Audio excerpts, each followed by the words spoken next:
자, 내 아들을 살리신 하나님이라는 제목으로 하나님 말씀 선포하겠습니다. 우리 5월은 가정의 달입니다. 어린이 주일이 있고 어버이 주일이 있고 또 다음 주 마더스데이죠. 가족들이 모이는 날이 많아질 거란 얘기죠. 기독교에서 가정의 의미는 하나님의 나라를 의미한다고 말씀드린 적이 있습니다.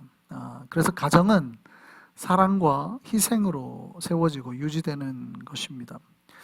그러니까 어떤 이 땅의 다른 관계로도 이 가족의 관계를 넘어설 수가 없어요. 언젠가 제가 말씀드린 적이 있는데 하나님께서 당신의 손으로 직접 만드신 두 공동체가 있다고 말씀을 드렸죠. 그게 뭐예요? 교회와 가정. 그러니까 하나님께서 직접 당신께서 만드신 이 공동체.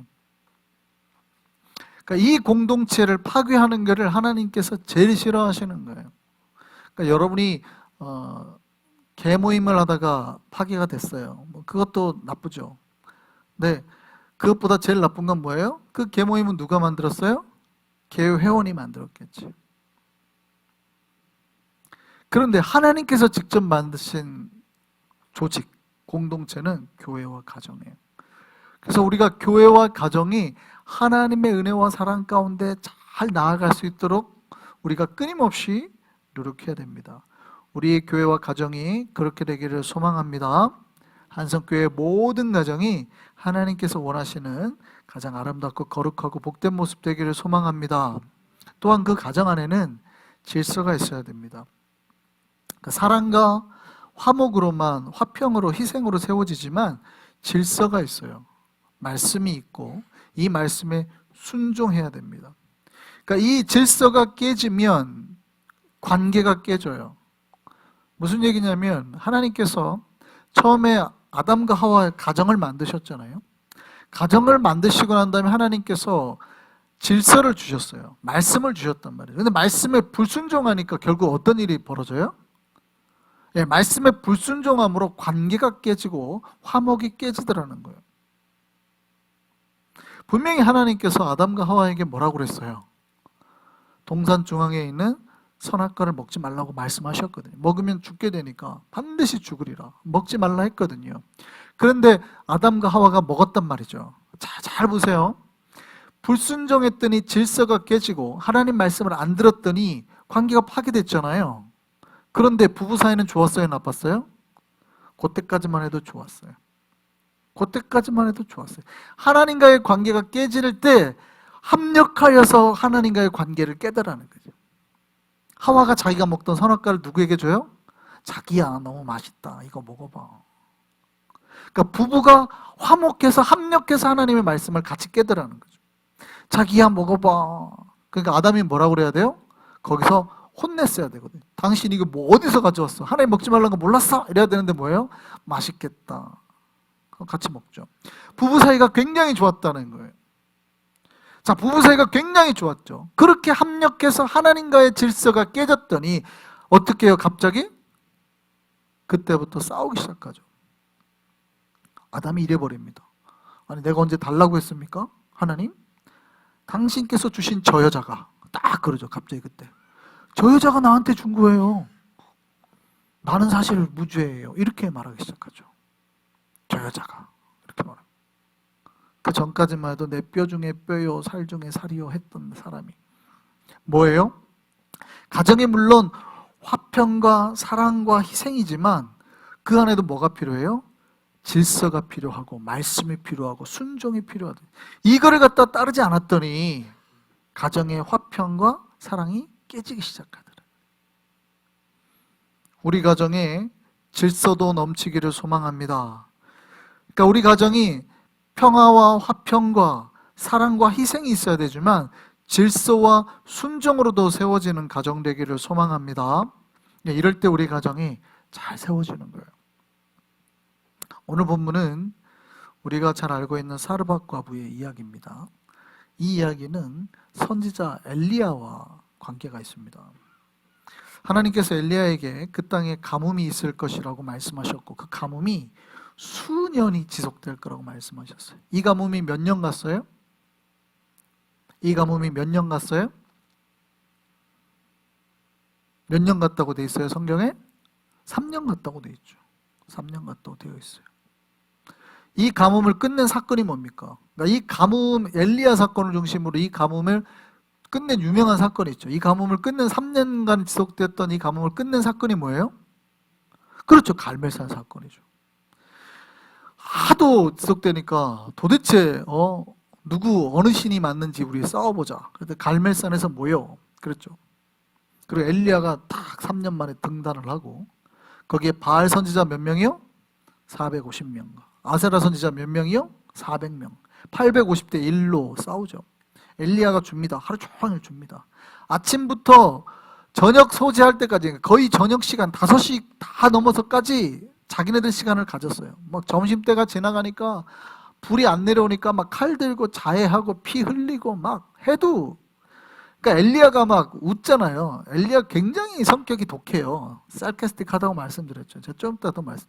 얼마나 조롱을 하냐면, 야 니네 신은 낮잠 자나 보다, 야 좀 더 크게 해라, 안 들리나 보다 막 이러고, 막 더 해봐라, 더 해봐 막 이러고, 어디 주무시나 보다, 뭐 마실 나가셨나 보다 막 이러면, 엘리야가 장난이 아니거든요. 이게 하루 종일 줍니다. 그리고 이제 엘리야가 거의 끝날 무렵에 탁 가가지고 단을 쌓기 시작해서 저리 가! 단을 쌓기 시작하고 막 물통을 갖다가 막 그 위에다 부어버리죠. 막 물이 흘러넘지. 불이 와야 되는데. 근데 하늘에서 갑자기 불이 이제 팍 응답하셨어. 그냥 거기에 뿌렸던 물까지 다 태워가지고 불살라 버리죠. 그 사건으로 3년 가뭄이 끝납니다. 이게 이제 우리가 알고 있는 엘리야 사건이죠. 가뭄이 끝나게 되는. 근데 우리가 요 사건만 잘 알지, 가뭄이 시작되는 처음에, 이 3년 가뭄이 시작될 때의 사건도 있어요. 그 사건이 뭐예요? 바로 이 사르밧 과부의 사건이죠. 이 가뭄이 3년 가뭄이 시작되는 그 첫 번째 사건이 바로 사르밧 과부의 사건입니다. 가뭄이 시작이 되니까 하나님께서 엘리야를 어디로 보내냐면, 물이 있어야 되잖아요. 그러니까 그릿시냇가로 보냅니다. 너 거기서 있어. 근데 이제 거기서 이제 냇가의 물을 마시면서 버텼는데 이제 냇가의 물이 다 마른 거예요. 그러니까 어떻게 해요? 하나님께서 너 저 시돈 땅에 있는 사르밧 지역으로 가. 그래서 이제 거기로 가게 됩니다. 처음에 딱 가게 됐더니 거기가 가뭄 때문에 먹을 게 있어요? 없어요? 없어요. 가난해요. 다 죽게 생겼어요. 그랬더니 한 과부를 만납니다. 남편이 없어요. 아들만 하나 있는 여자의 집으로 갑니다. 근데 그 여자가 뭐 하고 있어요? 나뭇가지 몇 개 줍고 있어요. 뭐 하려고? 집에 마지막 요 빵가루, 가루, 요 밀가루 요만큼 남았어요. 기름 조금 남았어요. 그걸로 해가지고 우리가 말하는 그 빵 있잖아요. 또띠아 같은 거, 그거 하나 만들어서 아들하고 먹고 이제 둘이 죽으려고. 다 그런 집에 하나님께서 보내신 거죠. 딱 죽으려고. 제가 뭐라고 해서 엘리야가 독하다 그랬죠? 엘리야가 아까 갈멜산에서 그렇게 독한 걸 어디서 보면 알아요? 이 사르밧 과부 사건에서 보면 알아요. 얼마나 독한지. 그 여인이요, 그거 내가 지금 배고프니까 그거 갖고 와. 나 먼저 먹여. 이러고 나 먼저 먹게 갖고 와. 그러더니 여인이 놀래요, 안 놀래요? 황당하지. 이거 뭐 거의 또라이지, 또라이. 미친. 지금 내 아들하고 이거 먹고 지금 죽을 거예요. 나 이거 우리 먹고 죽는다고. 이거밖에 없어요. 알았으니까 먼저 갖고 오라고. 제가 독하지 못해서 좋은 선지자가 못 되나 봐요. 독해야 되는데. 사람이 죽겠다고 하는데 됐고 먼저 나한테 갖고 오라고 그러잖아요.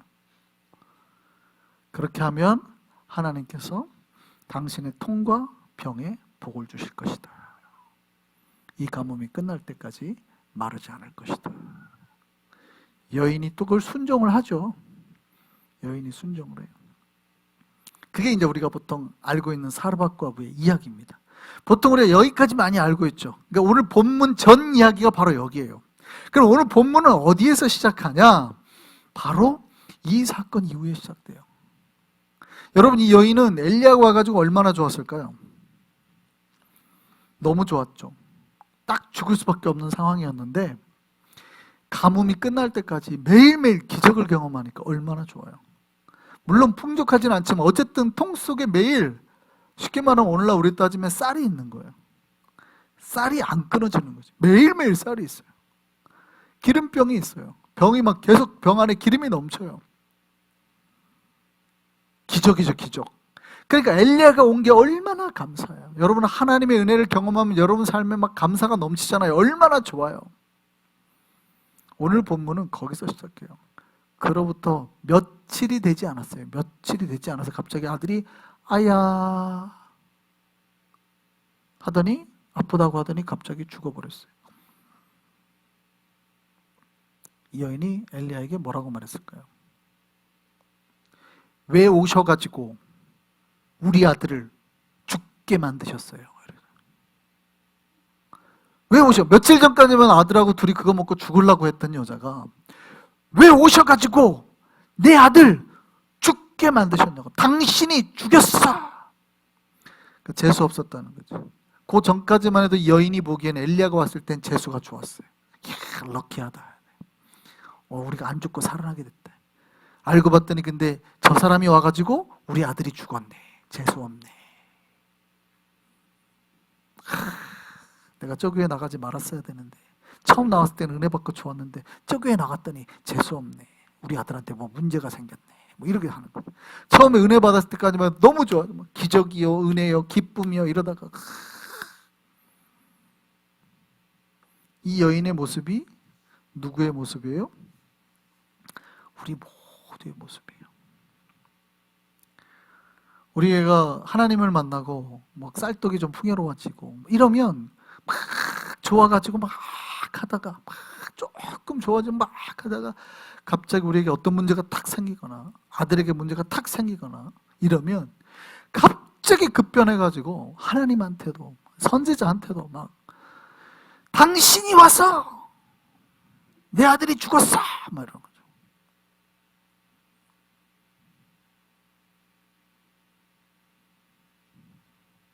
이게 우리의 모습이에요. 은혜 베푼 이에게 저주하는 삶. 이게 죄된 인간의 모습입니다. 그동안 자신들이 받았던 은혜는 다 잊어버리고 엘리야 때문에 아들이 죽었다고 따지는 거예요. 여러분, 은혜를 잊지 않는 인생 되기를 소망합니다. 죄인 된 인생의 특징이 쉽게 은혜를 망각하는 거예요. 여러분, 우리가 은혜를 잊지 않기를 소망합니다. 하나님은 그럼에도 불구하고 하나님이 우리 같지 않아서 우리가 살아있는 거예요. 이게 무슨 말씀인지 잘 기억하시길 바랍니다. 하나님이 인간 같지 않아서 우리가 살아있어요. 인간은 쉽게 마음이 변하고 쉽게 은혜를 망각하고 막 원망하고 사는데 하나님은 단 한 번도 그런 적이 없으세요. 그런 우리에게도 여전히 동일하게 은혜와 사랑으로 함께하고 계셔서 우리가 살아날 수 있었던 거예요.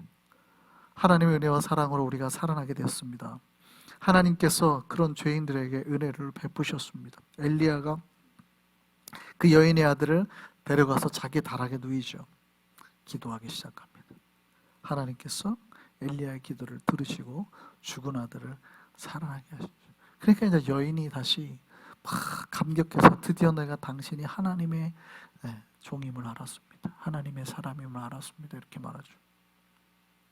여러분, 우리가 끊임없이 하나님을 모른다 하고 원망해도 하나님은 여전히 우리를 사랑하심을 믿으시길 바랍니다. 그리고 무너진 우리 가정, 우리의 마음, 영혼을 회복시키실 줄 믿습니다. 하나님이 우리 아들을 살리실 거예요. 하나님이 우리가 상처난 우리 가정 회복시키실 거예요. 믿으시기를 소망합니다. 때로는 우리가 하나님 앞에 원망하고 왜 그렇습니까? 라고 막 할지 모르지만 하나님은 그럼에도 불구하고 우리를 내치지 아니하시고 품으셔서 우리를 회복시켜 주시고 살리실 줄 믿습니다. 하나님께서 우리 가정에도 그런 은혜를 일으키시기를 바랍니다. 사실은 성산이가 어렸을 때 그런 일이 있었어요. 전에 말씀드린 적이 있는데 제가 그때 여수에 살 때인데, 그러니까 아까 우리 은성이보다 좀 더 컸을 때 같아요. 성산이가 돌 지나고 막 갔기 때문에. 근데 그해 여름인지 그 다음에 여름인지 제가 기억이 안 나는데 그해 여름 같아요. 얘를 데리고 아마 정확하게는 기억이 안 나는데 바닷가인데 방죽포 해수욕장이라는 데가 있는데 거기 같아요. 정확한 기억이 안 나요. 거기를 갔습니다. 여름에 이제 해수욕을 하러 갔는데 뭐 바닷가니까 멀지 않으니까 갔는데 그날따라 파도가 엄청 셌어요. 근데 거기는 모래사장만 있는 게 아니라 군데군데 갯바위가 있어요. 이렇게 주변에 새까만 갯바위가. 그러니까 파도가 너무 세니까 거기 이제 파도 잘 모르니까 성산이한테 딱 맞는 튜브 허리에 딱 끼고, 아직 애가 수영할 줄 모르니까 물놀이만 시키려고 한 거죠. 딱 맞는 튜브를 허리에 딱 끼고 물 위에 띄워놓고, 자 이제 들어가서 놀다가 와이프한테 성산이 잠깐만 보고 있으라고 하고 물이 얼마나 깊은지 보겠다고 딱 들어갔는데 그냥 파도가 얼마나 셌는지 그날따라 그냥 저한테도 퍽 치고 그 파도가 밀고 와가지고 바로 그냥 성산이를 때린 거죠. 근데 이게 얼마나 셌는지 이 모래사장에 놀고 있는 애를 그대로 쓸고 가가지고 갯바위 위에 때려버린 거예요. 팡! 근데 파도가 너무 커가지고 애가 그냥 순식간에 안 보였어요.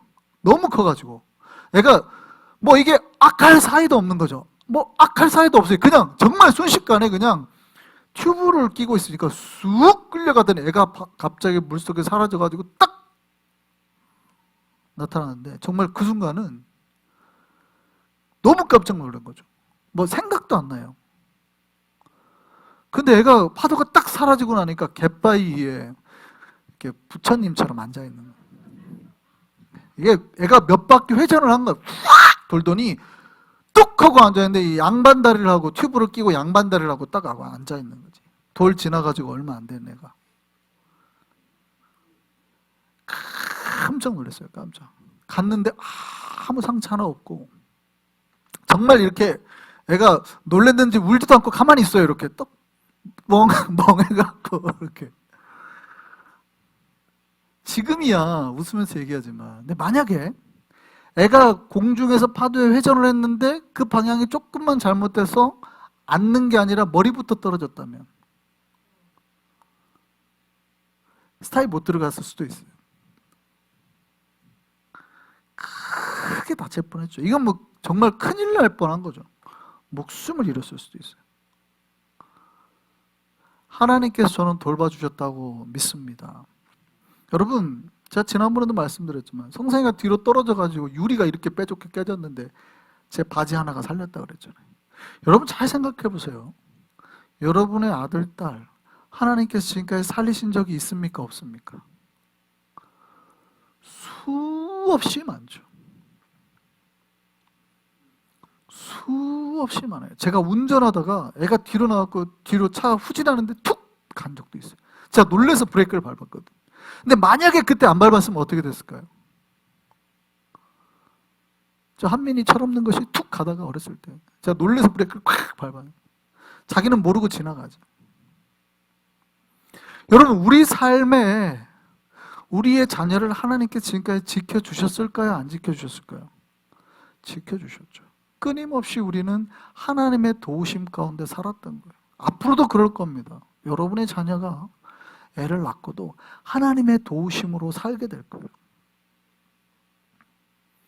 이 사실을 잊지 않으셨으면 좋겠습니다. 여러분, 우리는 쉽게 어떻게 해요? 지금까지 우리를 돌봐주신 하나님의 은혜를 잊어버리고 다른 문제가 생기면 또 쉽게 하나님을 원망해요. 저주해요. 하나님 때문에 우리가 이렇게 된 것처럼 막 그러거든요. 참 우리가 이 사르밧과부를 보면서 웃기지 않아요? 하나님이 가서 죽어가는 여인과 아들을 살려줬더니, 기적 가운데 그들의 삶을 줬더니 이 여인이 나중에 하나님한테 따지잖아요. 똑같아요. 우리의 삶을 하나님께서 지금까지 지켜서 우리가 살았는데 문제가 생기면 사람들이 다 어떻게 해요? 하나님을 원망하거든요. 하나님 때문에 그런 거 아닙니까? 뭐래요. 똑같단 말이죠. 인정하시기를 소망합니다. 우리의 가정이 하나님의 도우심과 인도하심 가운데 지금까지 지켜져 왔음을 인정하시기를 바랍니다. 잊지 마시기 바랍니다. 잊지 마시기 바랍니다. 기적이 일어나고 역사가 일어나도 다른 문제가 발생하면 쉽게 원망하고 마치 우리 앞에 은혜가 전혀 없었던 사람처럼, 불신자처럼 하나님 앞에 한단 말이죠. 우리에게 허락하셨던 하나님의 은혜들, 우리 삶에 함께 하셨던 하나님의 은혜들을 기억하고 감사하며 살아갈 수 있는 우리가 되기를 소망합니다. 그 은혜를 기억하면서 우리가 받았던 은혜와 사랑을 우리 자녀들에게 잘 가르치고 그들이 자신을 살리신 하나님의 은혜와 역사를 잊지 않도록 잘 가르치면서 살아갔으면 좋겠습니다. 아까 말씀드렸죠. 가정이 화평과 화목도 중요하지만 뭐가 중요하다고요? 질서와 말씀과 가르침이 중요하다고요. 화평과 화목, 인간들끼리만 좋다가 질서와 말씀을 무시하면 결국 어떻게 돼요?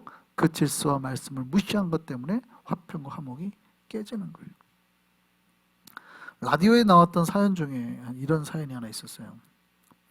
어떤 아빠가 6살 난 아들이 있는데 어느 날 아들이 그러더래요. 아빠, 할아버지가 아빠한테 왜 애비라 그래? 애비가 뭐야? 그냥 아빠라는 뜻이야. 그래? 근데 할머니가 왜 엄마한테 애미라 그래? 그것도 엄마라는 뜻이야. 그래? 알았어. 그러고 갔대요. 어느 날 이 6살 난 아들이 엄마랑 마트에 갔는데 그 마트에서 어린이집 친구를 만난 거예요. 유찬아, 넌 누구랑 왔어? 난 우리 엄마랑 왔어. 아, 네 애미랑 왔구나. 애미가 뭐야? 그것도 몰라? 엄마란 뜻이야. 나는 근데 엄마랑 아니고 아빠랑 왔어. 아, 네 애비랑 왔구나. 잘 가르쳐야 됩니다. 그러니까 아빠가 이런 상황에서 어른들이 이렇게 부른다라는 걸 가르친 게 아니라 그냥 가르친 거죠. 그냥 말만 한 거죠. 그대로 아이들이 하는 거죠. 여러분, 우리 가정이 사랑과 화평으로 넘쳐나기를 소망합니다만 그 위에 질서와 말씀이 역사하기를 소망합니다. 잘 가르쳐야 아이들이 잘 크는 거예요. 그래서 이 아이들의 고백에서 정말 다른 말이 아니라 하나님을 찬송하고 하나님을 높이고 하나님이 살아계신 역사를 증거하는 삶들로 그 입술 가운데 날마다 드러나기를 소망합니다. 우리 가정이 그런 가정 되기를 소망합니다. 날마다 찬송과 거룩함으로 하나님을 높이는 믿음의 가정 되기를 바랍니다. 우리 가정을 통하여서 하나님께서 놀라운 기적을 일으키시기를 소망합니다.